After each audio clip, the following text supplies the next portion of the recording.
The second thing that's really important is how you use the space above the fold. And above the fold literally means what you see on your screen when you load a page. Okay, that was one of my Um, big questions was what about scrolling? I see so many landing pages where it's like I have to scroll to see the content. I know I had one the other day. I was talking to a client and I was looking at their page and I was like, oh, wait a second.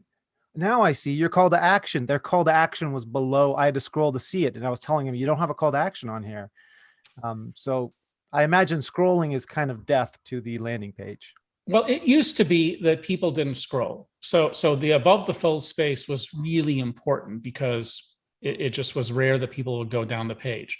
But that changed 5, 6 years ago, maybe even a little bit more, as the internet became faster and people were able to build richer pages, more interesting pages, and had more content to share, and just aesthetics of web design became better.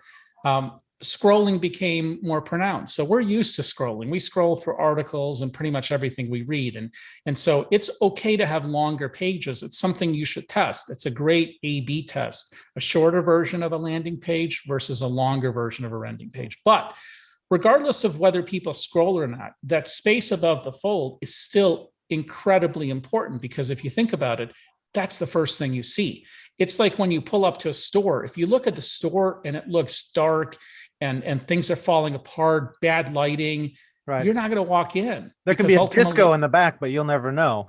yeah, it's just not appetizing. So the website equivalent of that is that space above the fold. If it looks poorly designed, if there are too many calls to action, if the colors are weird, if you can't read what's on it, if you don't know what the company or site that you just visited does when you land on it initially, you're going to leave. And